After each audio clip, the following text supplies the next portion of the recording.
before I say it, I just want to put a disclaimer out there. I do not condone hating on anybody for what they do at all. I don't condone it. I applaud everyone for their levels of success. But Sabrina Carpenter, you fucking suck.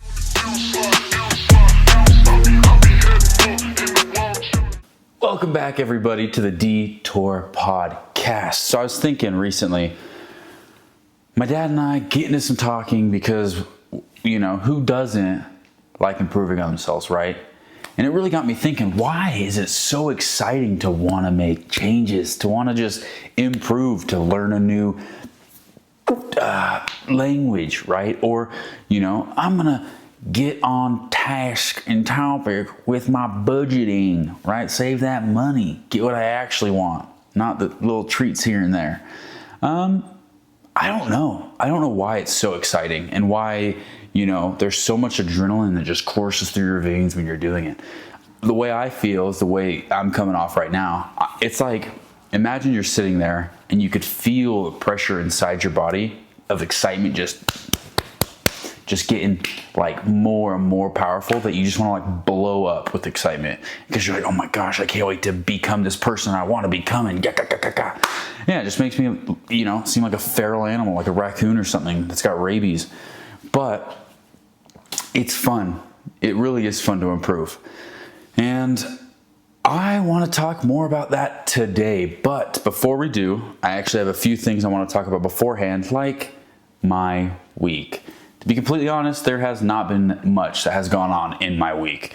I keep seeing all these things on social media that are showing the 90s used to be amazing, early 2000s used to be so amazing, and the only thing that they show is the transparent technology, Game Boys, Game Cubes, any gaming system, phones, like when you get the blue transparent, green transparent, just whatever. I'm like, bruh, I agree. Bring that shit back. Pardon my French, but bring it back, because I really do think that we need fun, customizable shiz like that all the time.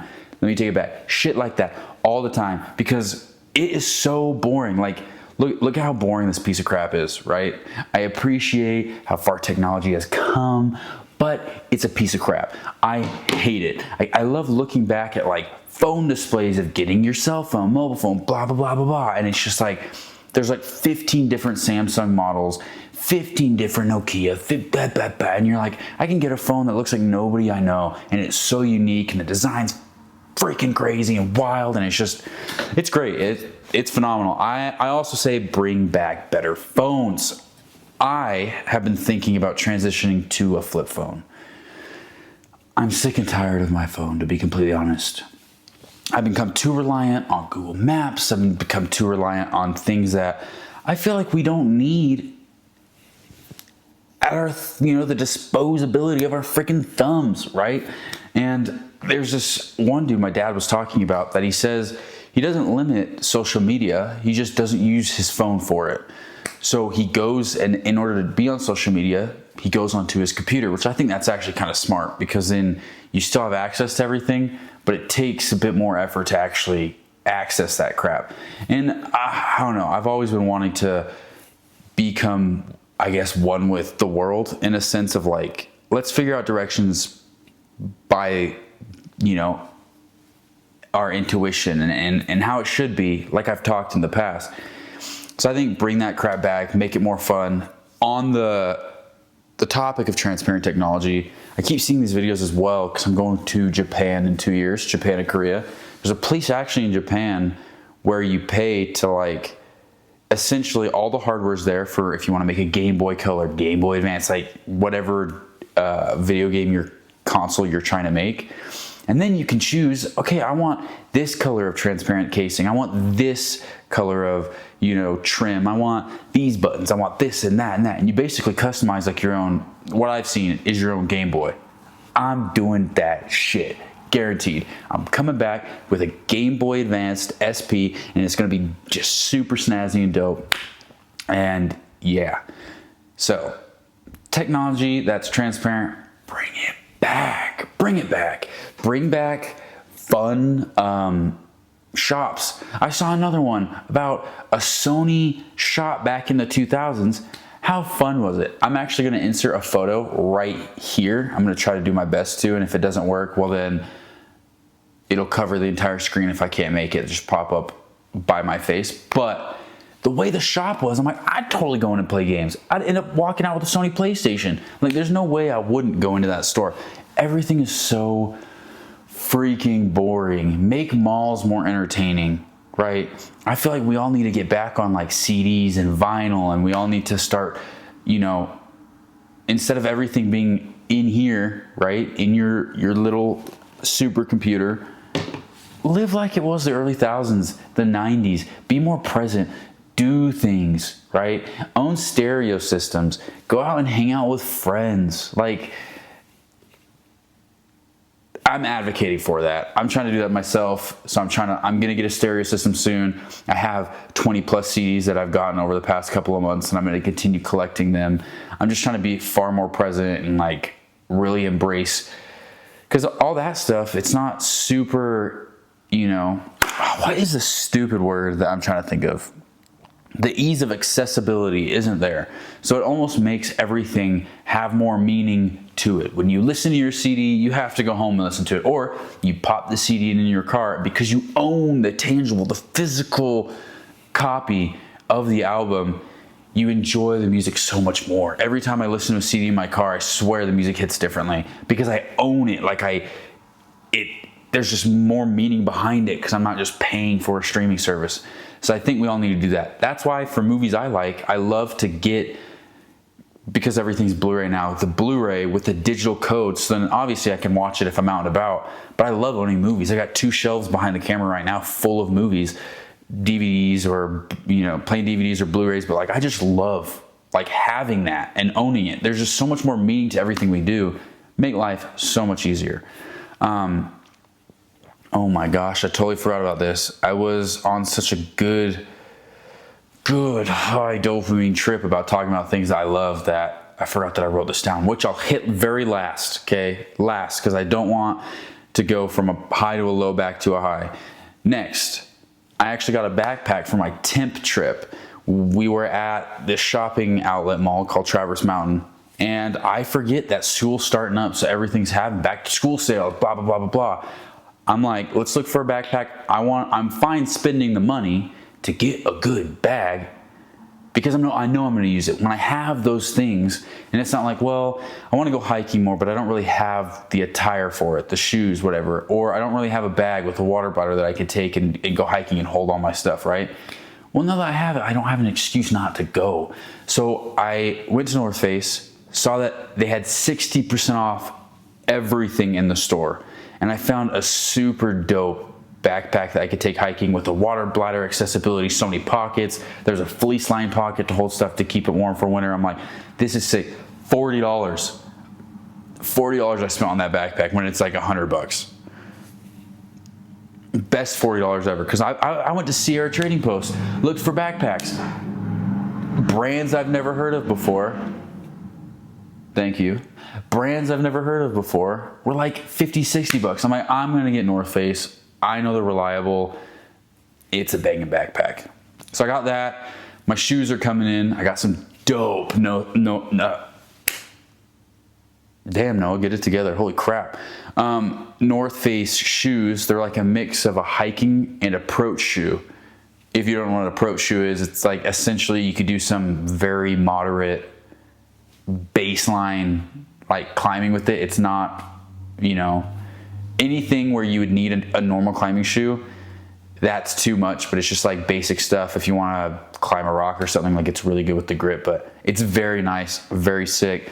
I'll show you guys when I actually get it, like I did with my boots. I'll have to show you. So I got that. And then also I recently, don't clown me, don't hate me. I think there's pros and cons to OpenAI, right? I'm not going to get into that. Maybe I'll get into it next episode and talk about, the pros and cons of OpenAI. But from what I've seen, it is what it is. So I decided to come up with a training because I want to learn a new language, and I've been learning Italian, but I'm like, it's not very practical because I don't have anyone to speak Italian with. Me going to Italy is not going to happen for like years upon years to come. So I don't really see the point of preparing right now for it when it's going to be really hard to try and nail it down a bit. So I'm actually learning some Japanese. I don't want to try and get fluent in Japanese just because, again, it's really hard to find people who speak it. But I want to get enough where I could say basic things. I don't feel like I'm, if I really need to ask someone for help, I can ask them, understand what they're saying, blah, blah, blah, blah, blah. Plus, with it being in 2 years, I could easily learn Japanese, right? So I set up like a program training thing for Japanese. So it's basically like it'll go through 7 different lessons, and the lessons only introduce 3 or 4 vocab words. I'll run through it, and then it locks it. So it bases the training off of the time of where I'm at. So if it's like 10:30 at night, right? And I've already gone through my 5 to 7 lessons for the day, it tells me, all right, tomorrow's lessons are locked. We're gonna recap everything we've done today, and then it'll keep recapping until it basically says, okay, I could tell you've improved. You've done so much better from this and this and this. We're gonna call it today, so you don't overdo it, right? And I'm honest. If it's like, say this in Japanese, or what does this mean in English, and type it out. If I don't know, I'm going to say I don't know, because then it'll tell me, and then it'll run it back, and then it'll go through everything else, run it back at the end to see if I remember, and then just do it one final time to see if I got it. So it's kind of cool. I mean, I've only done it one day. To be honest, I started it day of recording, which was literally yesterday from when you're watching this. So it's kind of cool. I'm excited to do that, learn it. I think it'll like really help me feel like I'm embracing the culture a lot. So I'm really excited to see how that goes. Maybe I'll continue it, maybe I won't, depending on like if it actually helps me learn. And I actually heard that if you download the app, it talks to you, which is kind of freaky, but at the same time, then I'll just have a conversation with it. And maybe that'll help me with the speaking, whatever, and then the kanji I can learn another time. And I don't know. I'm stoked. Now onto the thing that infuriates me. It's like the way I feel when I want to improve myself. I'm just like, life can't get any better. I'm going to be the best. Everyone's going to wish they were me, want to be with me, and nobody's going to have any of it. This makes me want to like blow the world up, okay? I want to blow the world up. I realized I hate capitalized HATE. I freaking hate people who post on social media lip syncing to any freaking audio, movie, TV show, song. It doesn't freaking matter what it is. They lip sync to it, and it's always like they think they look so cool or so sexy. Like, oh, I'm so cute when I'm doing this. Like, they do all this shit. I'm like, there's no way. And there's a difference. You can tell when people are doing it because they think it's funny. And you could tell when people are doing it because they literally think, oh, I'm a baddie, I'm hot, I'm this and that. Dude, I'm gonna nuke your house. Like, I don't condone violence. I'm trying to learn to be more chill and patient, but it really does grind my flipping gears because people just love to do that. Like, who actually thinks you look sexy quoting Shrek, right? Nobody. Like, you could agree with me if you want to. I don't care. I hate it. It comes up so much. It's like I just want to report them for being annoying. Like, I just don't want to ever see that crap again. If you're doing it for fun and like to be funny because you aren't taking it seriously, more power to you, right? You shouldn't take things too serious, but when people are like, dang, I'm sexy, and it's just like, I'm making waffles, right? Ugh. Yuck. So, well, let's move right along, right, to a word that I actually, now looking at it, didn't even realize this before, kind of works in with the topic of the week, right? The word is tenacious. It is an adjective, and it means persistent and determined, which a lot of us can be tenacious when we're working on ourselves to become better, right? We're persistent. We're determined to become better, to learn that new thing, to be the person that we want to be. There's actually a thing, real quick, pause, remind me when we talk about the main topic. I'm going to pull it up real quick, but it's a quote. that I think really works well with what we're talking about. So give me just 1 second.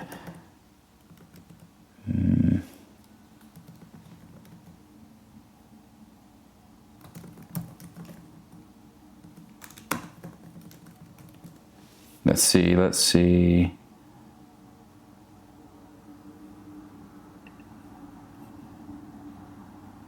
Okay, got it, but we're gonna move right on. So let me just recap the word of the week. Tenacious, it's an adjective. In case any of you really paid attention in school for noun, verbs, adjective, adverbs, whatever, right? It's a descriptive word, and it means to be persistent and determined. So I hope as we're all thinking about how we can be better, that we also think about how we could be more tenacious as well. Let's jump into my hot take. I got a pretty good one. And I know you guys aren't gonna agree. Nobody's gonna agree. I really do feel like I sit by myself with this one, or I really haven't met people who agree with me. Before I say it, I just wanna put a disclaimer out there. I do not condone hating on anybody for what they do at all. I don't condone it. I applaud everyone for their levels of success. But Sabrina Carpenter, you fucking suck. I don't think she's good at all. I think her music's trash. Like, everyone's obsession with her. I really don't, it is personal, but I don't really think she's that cute. Like, it's just when there's a song on, skip, right? I just can't do it. I think she's overrated. Taking it too far. I just don't like Sabrina Carpenter at all. Again, I can appreciate her success. Her music has loads of whatever, good for you, right? And that's what a hot take is. I'm not, down on her because of her success, but I just don't like her music. The way her voice sounds, the way it is, you can miss me with that shit. So that is one. Agree to disagree. She just isn't really that good, kind of overrated. She's overrated. I'm not going to add the kinda. I'm kind of going back on what I said earlier. She's overrated. She's not that good. My opinion. Honestly, it's weird because when I think about, okay, what is a hot take? Because I know there's a lot of things I agree that most people don't agree on. I can't ever think of anything. It's really hard to think of a hot take for people. If you guys actually have one, any good hot takes that you not necessarily would like to know my opinion on, but you think are really good, and regardless of what you say, it's kind of in a way controversial to be, spark some conflict in a positive way, not, controversial. Let me know, because I'd like some more hot take ideas, and what I can disappoint you guys even further with, right? So let's get into the Am I the A-hole? Very smooth transition. I'm just gonna be very blunt. I still have no idea how to smoothly transition into these segments, but that's okay, because all that matters is you're here for me, and I'm here for you. So this is a very short one compared to our normal ones, but am I the a-hole for not including my future sister-in-laws as bridesmaids? Now, before I say anything, I don't think it should be a requirement to include your sister-in-laws or brother-in-laws into your lineup, right? Hear me out. You've been looking forward to this wedding your entire life, right? And you have close friends, maybe cousins, that you want to be a part of that lineup. If you already have 5 people you want, and they have a couple of siblings, that's just so much. Why do they need to be a part of it, right? It's about you, it's not about them. I think, for instance, if you only have let's say you have 1 sibling and then you have 2 friends, what's gonna hurt? But if you already have kind of a big lineup of, I got 3 best friends, I want 2 of my cousins in there, I want that's 5 people. And unless their side matches with having 7 or 8 people, then it's fine, because it's okay, it is what it is. I mean, for me, it's gonna be miserable, because the day I get married, if the woman I'm marrying has sisters, well, that's going to suck, because if she has sisters, now she has friends. I have 4 sisters. So if they're going to be a part of it, let's say she has 2 sisters and 2 friends. That already makes up half of her lineup. So I need 8 people. Like, how does that even work? I think if you can fit the siblings in to have an even amount, beautiful. But if not, I don't think it should be necessary. Like, obviously, the parents aren't a part of it. So put the kids with the parents. Obviously, they're a big part of the wedding because they're the bride and groom's family. But at the same time, I don't think they need to be necessarily a part of the lineup, because it's like the people up there should be the people that are closest to you throughout your entire life. Your siblings, your best friends, cousins, whatever. Like, they should be up there, not your significant other, your spouse's siblings. So, hot take or not, that's where I stand.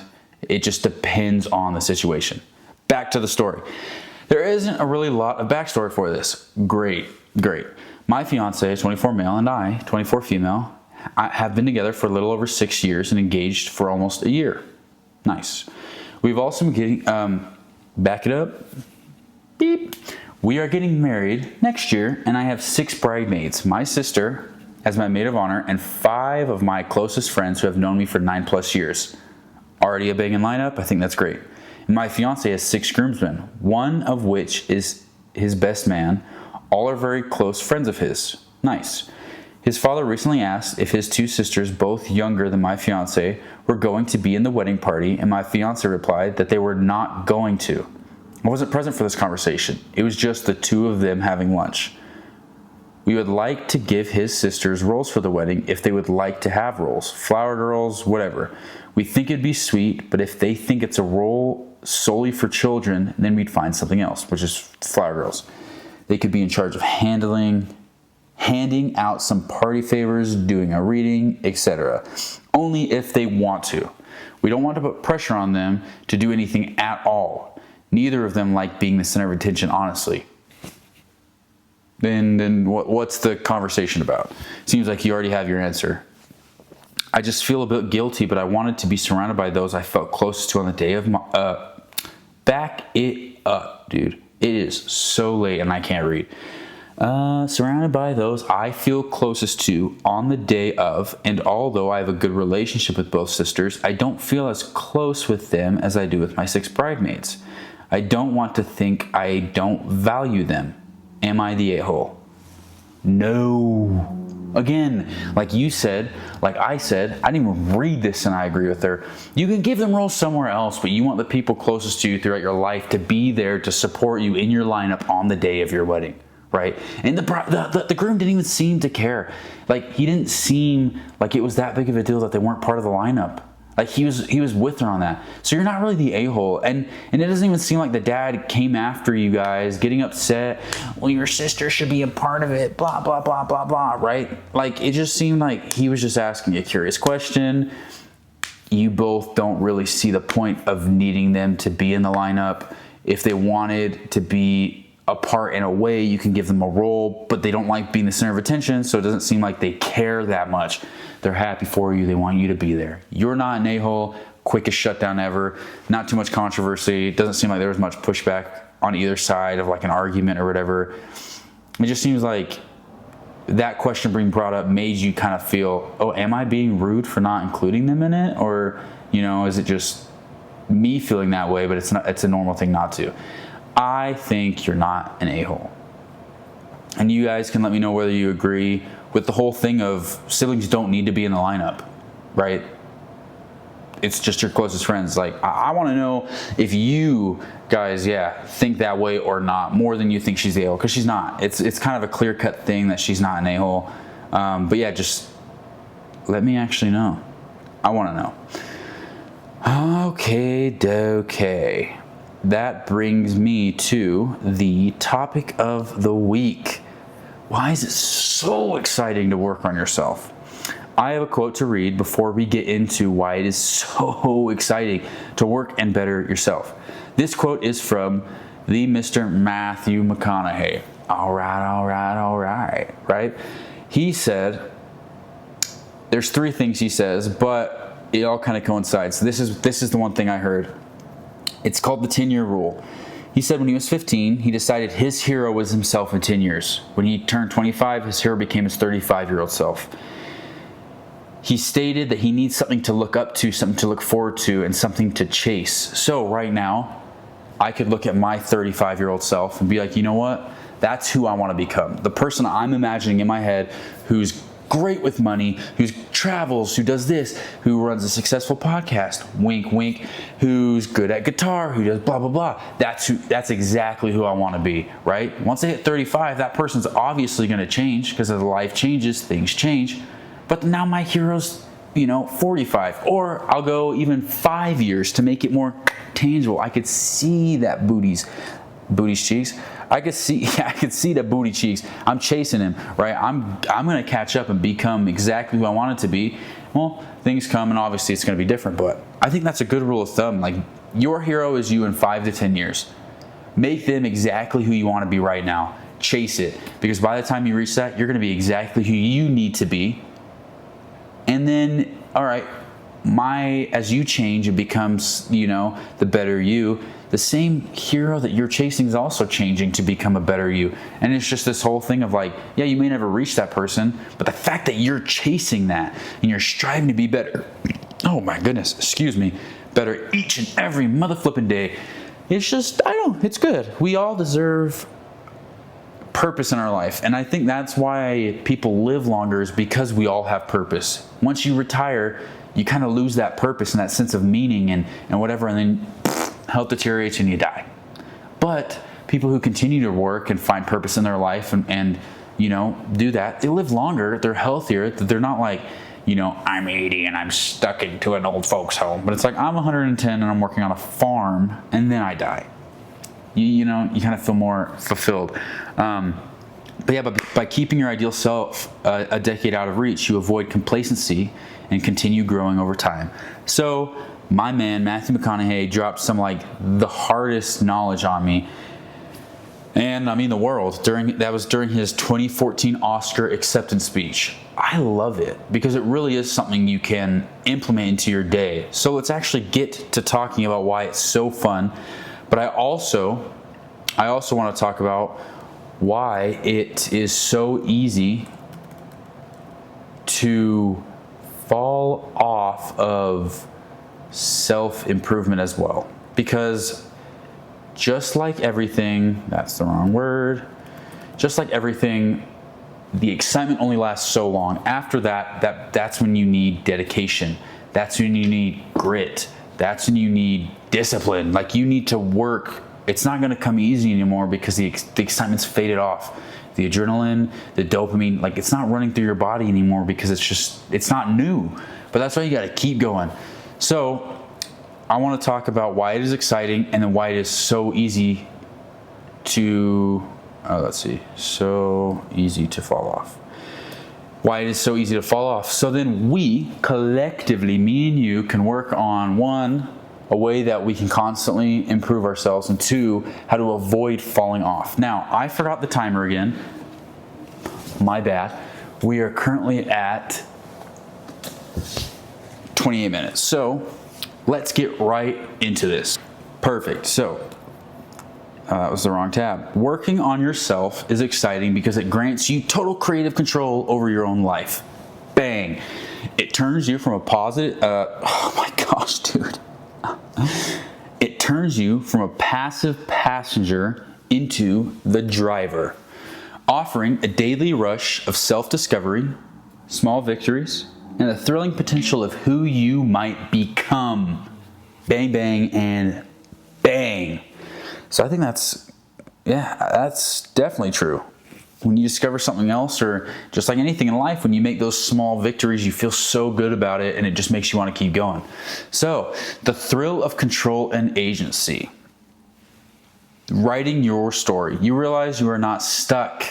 You have the power to change your habits, reactions, and future. You realize you are the main character of your own story. That you can decide, you know what? I don't like how my story is being written. Let me change that shit, boy. Agreed. Unlocking potential. Discovering hidden talents or inner strengths feels like finding a superpower you didn't know you had. That's true. Or realizing things that you think are negatives about yourself are actually strengths. What you think are weaknesses are actually your strengths. You just need to utilize them better. Bang. And the final one for the thrill of control and agency is freedom from old baggage. Letting go of the past hurts or bad habits lifts a heavy weight off your shoulders. Let me re-say that because I definitely didn't. I put too many commas or stuff in it. Letting go of the past. Okay. Retract. Letting go of past hurts and pain or bad habits lifts a heavy weight off your shoulders. It's true. It really is true. When you can finally let go and say, you know what, I'm not going to let this affect me anymore. You feel great because you just proved to yourself that you can do whatever you put your mind to. Okay? The joy of small wins. You get dopamine, like I was just saying. Every tiny goal you hit, like waking up early or finishing hard workout, tricks your freaking brain into feeling happy and proud. But I don't really think it's a trick. I think you do feel proud. I don't go to bed on time. I don't wake up on time. Well, I went to bed on time and I woke up on time and my day started better and everything's positive and I got a positive outlook and everything's great and like, right? Banging. That is just banging. I think it's any tiny feat that you make. Whether you ate lunch for the first time today in a week, that's something to be proud of. Eating healthier, something to be proud of. You went on a walk, something to be proud of. You wanted to lay in bed and you got up, something to be proud of. I think every little thing we do that basically pulls us, stretches us out of our comfort zone, right, is something to be proud of. It doesn't need to be this huge, oh my gosh, I learned how to, I wrote a song on guitar, I can serenade on guitar and it got millions of views, or I painted the next Mona Lisa. Like, you don't need something that big to really feel that sense of importance and self growth, right? So just think about that. The next time you hit something small, allow yourself to celebrate over that, right? There's compound growth. Just like money in the bank, small daily improvements stack up over time into massive life changes. That is also true. Another example, the gym, right? You don't even need to go 5 times a week. You can go 2 or 3 times a week, and then all the other days, walk, stretch, do whatever. You will notice in months, like my dad notices, he's getting leaner. His legs are getting bigger because he had little chicken legs. And it's okay. He wasn't genetically made to have big legs. I mean, I feel like I got lucky because I'm tall and I got long legs, but he's shorter, and he could tell, like, he could see the growth and feel the strength. And that's just because he would work out 2 to 3 times a week, run, do climbing, do his own thing. But like, he would work out and the small things compound. Now he's pushing heavy weight and I feel myself growing too alongside with him. It's just one of those things. The little things add up. Again, like I was saying, celebrate the small wins, because the small wins are what matter the most. If you're doing something like, let's say for instance, the easiest thing I could think of is, let's say you want to make YouTube videos, right? And let's say one video and let's say you post once a week, right? One video every 3 months gets 200 views, while every other video gets like 100, not even 100, like 10 or 20 views, right? That 100 view video matters less to your growth than constantly posting consistently every week and getting 10 to 20 views. Why? Because what if you only posted once every month and then every couple months one blew up, right? There's not enough consistency to see the growth, but if you're posting every week, constantly improving, and then one blows up and whatever, then you can kind of see the trend, and then you can kind of say, okay, well, I know that I'm getting the same amount of views every video, which is good because people are engaged. And then one blows up because the way I did it, or one topic, or what I said, or how I was, blew it up and made it really good. That's so much better to see, those small videos, especially, let's say, every time you post. It won't really be like this. I know for a fact, because some videos will go 15, 30, 80, 20, like it kind of bounces all over the place, but that's really good. Is, let's say every video you posted start off 5, next video 10, next video 15, next video 20, great. Then all of a sudden you hit 400. Wow, that made you feel really good. Well, then it went back to 20, then 25, then 30. It's just like, it may not be those big numbers that you get every now and then, but you're seeing the numbers go up because you're consistent with it. The small wins matter. Compound growth, ladies and gentlemen. The last one for the joy of small wins is immediate feedback. Watching yourself handle a stressful day better than you used to provides instant, quiet satisfaction. It really does. So, the last little section that this has about why we get excited is better connections and peace. You have a clearer mind. You stop comparing yourself to others and start focusing on your own true path. It is also true. We're all on social media too much. We all see these picture perfect people, celebrities, whatever, and you're like, why can't I look like them? And you think you're ugly because you think they are the epitome of beauty, right? Start to love yourself, right? I used to be that way. I think I was ugly compared to everybody. I was the ugly friend compared to my friends. I mean, I think my friends are sexy. All my boys, if I was gay, I'd hit, right? Don't quote me on that. But I'm starting to think I look really good. I'm starting to find my style, find my way, and I think I'm a pretty good looking dude. I mean, not like in an egotistical way, but I'm getting some self-confidence. So it's nice to really work on yourself, and you kind of stop comparing yourself, and you view where you are now, knowing, okay, well, I do know people who aren't working on themselves, and it almost makes you feel good that you started, because you're like, I really compared myself to them and what they had that I didn't, when in reality, I'm so much better off than I was then, and I feel like I'm just way happier than I was then. Gotcha. Stronger bonds. As you learn to love and understand yourself, your relationships with family and friends become deeper and healthier. That is also true. You can't love someone else until you learn to love yourself. And the last one is quiet confidence. Knowing you can face hard things makes the future feel less scary and more like an adventure. I completely agree, because you understand that life is going to be uncomfortable, that there are going to be moments in your life that, again, you're not comfortable with, but change isn't comfortable, especially positive change isn't comfortable, right? Yes Theory, YouTubers I watch, I'm not even kidding you, they are some of the biggest inspirations in my life to seek to be better. Their whole thing is to seek discomfort, because discomfort is like the only way you know you're actually making change.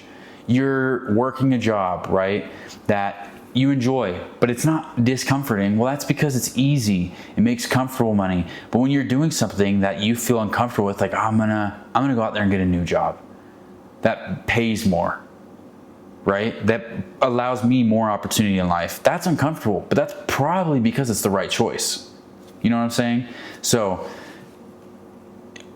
knowing that the uncomfortability of change is inevitable gives you the confidence to be like, you know what?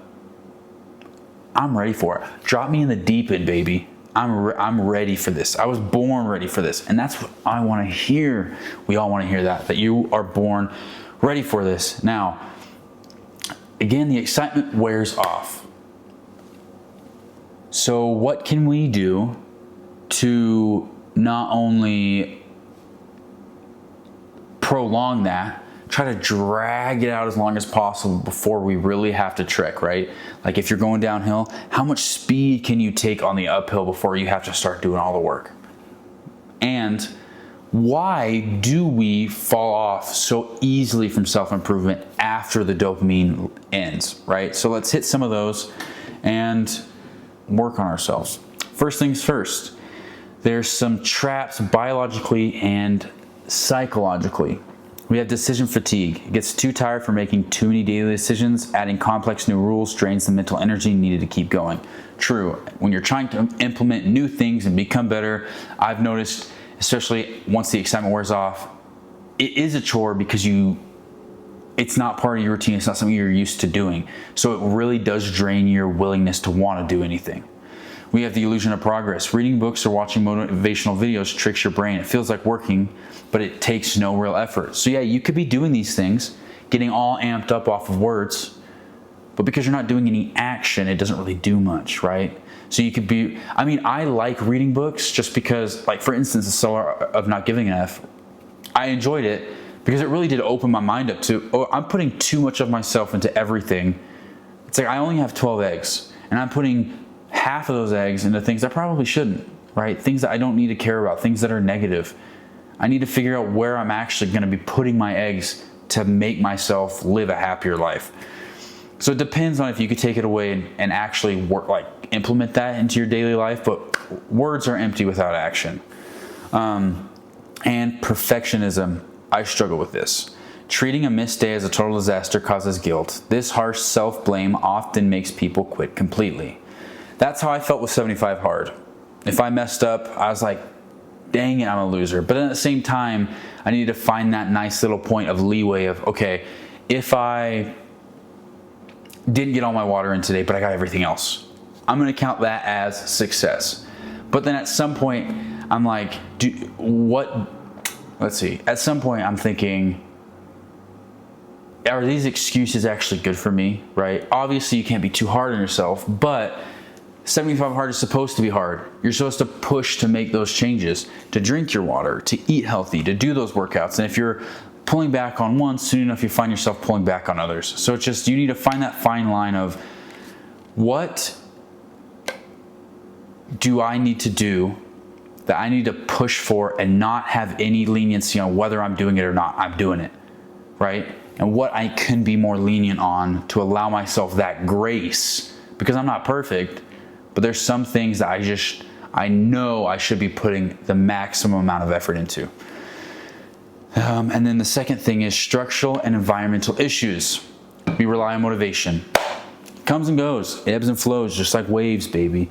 Just like waves, it comes and goes. Waiting to feel ready means progress stops and feelings fade. And then, kind of just like when everyone gets in to different topics and why we get obsessed with different things, check it back out, previous episode. It's because we're so excited in the novelty of it.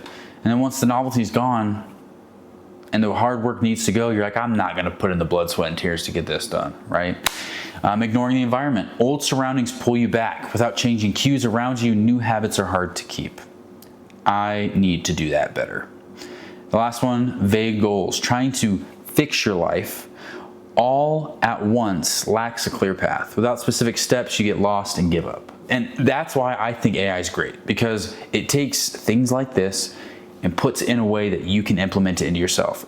I also would recommend, if you're going to be using AI, right, do it in a way that you only rely it for the base, the foundation of what you're trying to do, and then stop. You need to figure out the rest yourself. Like I got to a point after a little bit, I relied on AI, like ChatGPT, for everything for this podcast. For what do I do for my topic? What do I do for this and that?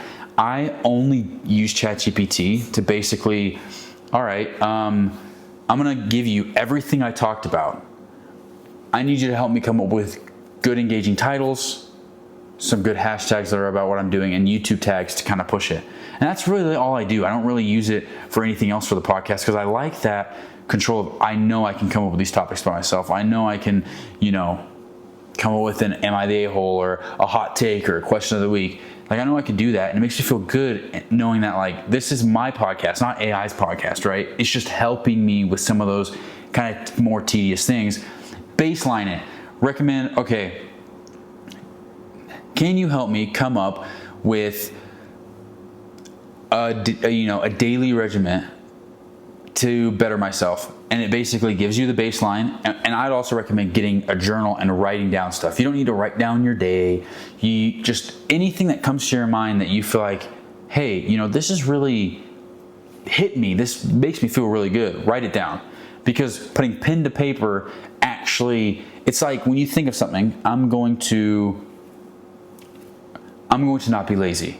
Boom, step one. You thought about it. Write it down, because you're putting it out there. I'm not going to be lazy. Boom, you said it as well. Now you put it out there as well. Now it's more likely to happen because you've already basically said you're going to do it, written it down. If you use ChatGPT, be like, all right, help me come up with a daily schedule based off of what I do to help me better prioritize my time and not be lazy. Boom, now it kind of gives you a rough draft of this is what you could do. Well, now you can you understand how to format it so you can come up with your own daily routine to better prioritize your time and not be as lazy, right? Also, we need to realize relaxing and being lazy is not the same thing. relaxing and enjoying some rest is different versus knowing you need to be doing things and just sitting there and doing nothing. So don't think you're being lazy if you're having one day where you're just off and you're just not doing anything. We all have days like that. So it is totally okay. Now, how to continue self-growth after the motivation wears off. We'll conclude with this, and then we'll do the question of the week, and I will let you guys enjoy the rest of your wonderful Monday. So, to keep growing after motivation fades, you must shift from relying on feelings to building solid daily habits. And I think that's great. Build those habits while the motivation's there, because when the motivation fades, you're more likely to continue those habits, which will help you with your goals. Motivation comes and goes, but systems stay. Focus on small daily steps, track your progress, and make your goals easy to reach even on hard days. Let's see, we got a few things. I'm just gonna run through them. We got build simple systems, set tiny goals that take just 5 minutes, do your tasks at the exact same time every day, lower the effort needed to start a good habit, and remove things that distract you from your focus. I think I talked about something in the past about something similar. I can't recall. I swear I've never talked about this, and if I have, it's a good recap that we all need to better ourselves. But it was saying that to get in the motion of doing things you know you need to do, start off with something small and easy. If it's like change the trash, boom, I'm gonna get up and change the trash. Now, what's the next easiest thing? Boom, let me put away clean dishes. Well, now you're already kind of moving. It's easier to do good habits if you start off with a small, very simple one, because now you're up and moving and it's easy to get those other ones done. Remove things that distract you from your focus. Remove this shit. Rely on discipline, not mood. Next one, accept that you will often feel bored or tired. Yep, do the work anyway, even if it feels small. Again, yes. Treat growth like a routine chore, like brushing your teeth. Judge your success by your actions, not your feelings, right? So every little thing you get done. I changed the trash today. I should feel really good about myself. Celebrate it, because it's better than having a stinky apartment. Or I don't know, did research on, a book I want to write. Well, you literally read an article. Now you know more about what you want to write. So good for you. Now the last one is track and adjust. Write down your daily wins on a simple calendar. Change your plan if it feels too hard to maintain. It should always be, especially when building habits, it should always feel easy, because once those habits are built, you can make them intermediate, hard, intense. It's easier to continue going if things continue to feel easy in a way, right?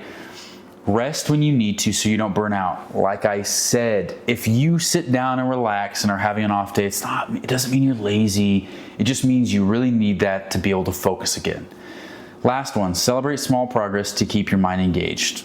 Kind of loops back. Treat every little win, every small victory as if they are the end goal, because then you're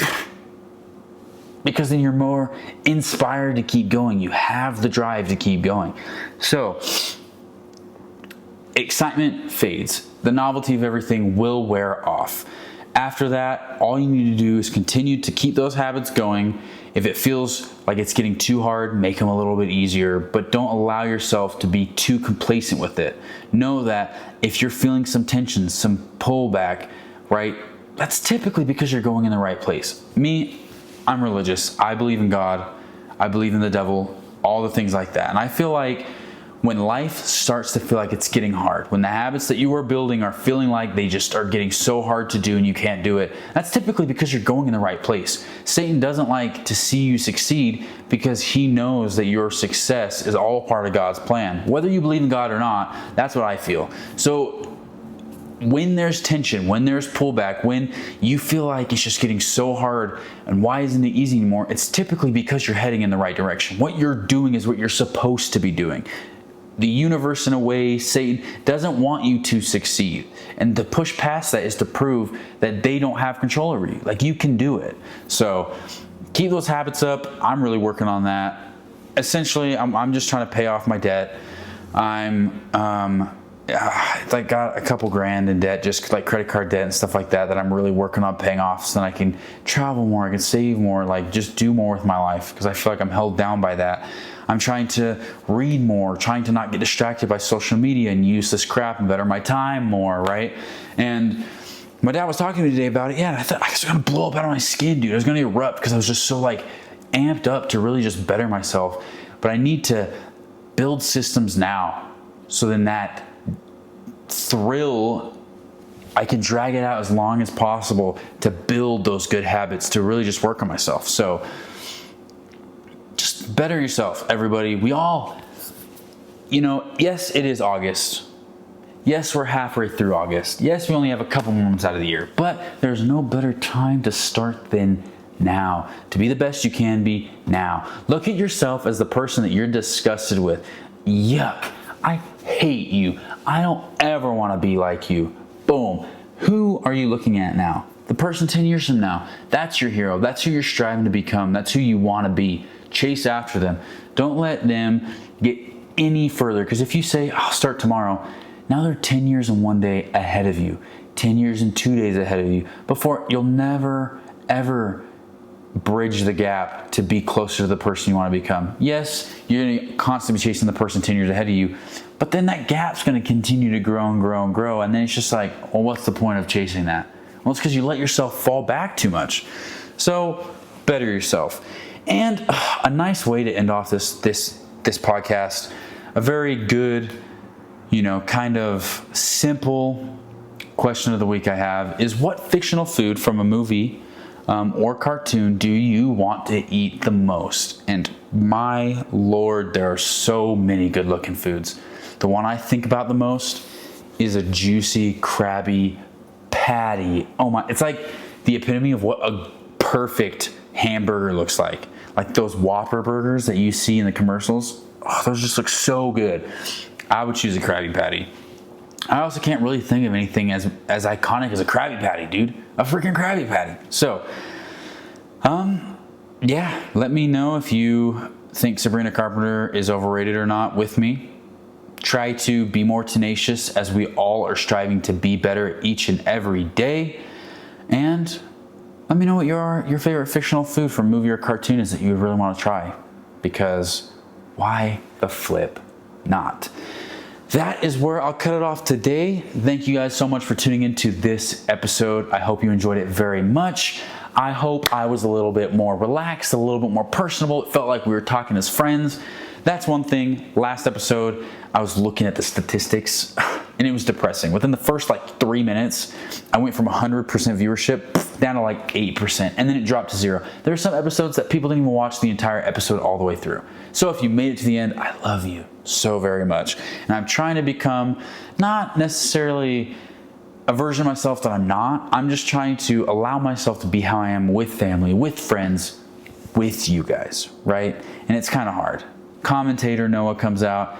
Welcome back, everybody. I want to be just like pop, pop, pop, pop, pop. Chipper Noah, happy Noah, fun Noah. So I've been really working on that. I hope you guys enjoyed that. If you are listening on Spotify, please give us a good old rating, whatever you deem fit, because you know what? It just shows that you care enough to give it a rating, right? I think we're a 5-star podcast, but to each their own. Follow so you don't miss any episodes there as well. I've noticed that we're getting pretty consistent with people who view on Spotify. If you're listening on YouTube, you know what to do. Like, subscribe, hit that notification bell so you don't miss another freaking fun, happy Monday time with your boy. And I just want to say, small victory. Posted 5 shorts from, 3 episodes ago? 4 episodes ago at this point? Yeah. No? Maybe. I don't know. Posted some shorts. Dude, we went from 74 to 80 subscribers. I'm freaking stoked about that. So thank you guys all so much. And before I continue to ramble on, I will catch you all next week. Much love.